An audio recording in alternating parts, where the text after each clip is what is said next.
Tinawagan at pumunta na ang boar for hire sa ika-5 araw simula ng paghiwalay ng Mama Pig sa kanyang mga biik.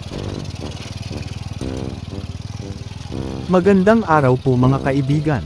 Susubukan namin ang Mama Pig kung papayag na siyang magpabarako ngayon dahil kahapon ay nakikitaan na namin na may konting discharge at bahagyang pamamaga sa ari.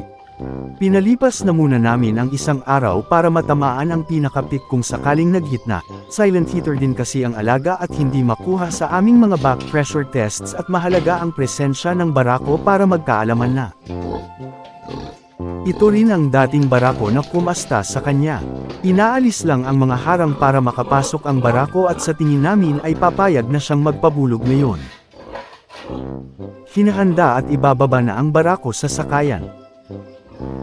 Kung sakaling mang magpabulog ang Mama Pig ay ipagpaumanhin lang po ninyo na hindi ko maipakita ang aktwal na pagtatagpo nila dahil sa may restrictions. Susunod lang po ako sa patakaran at maraming salamat sa inyong pag-intindi.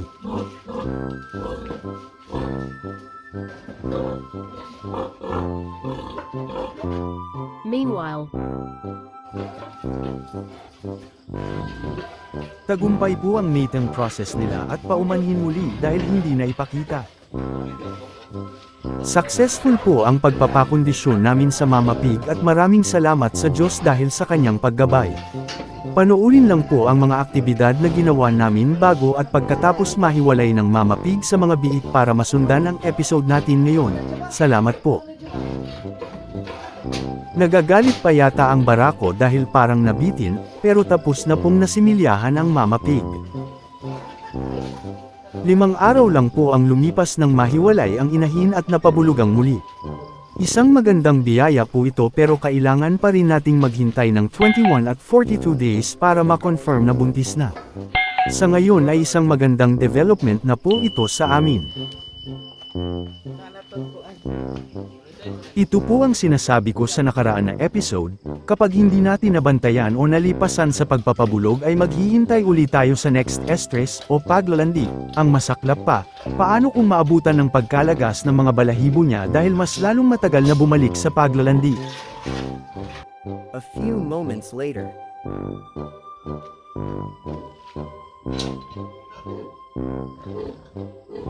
Makalipas ang ilang minuto ay may lumabas sa kanyang ari.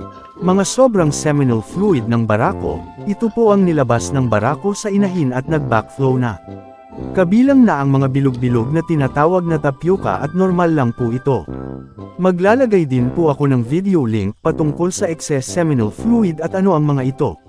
Sana ay mapanood at maraming salamat po.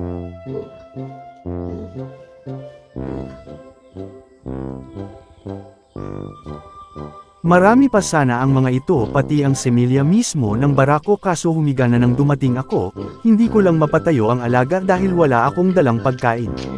Again, excess seminal fluid po ito. Sa uulitin, ito ay normal lang at walang dapat ikabahala sa mga bagong bulog at posibleng lumabas pa ang iba ng ilang oras o araw.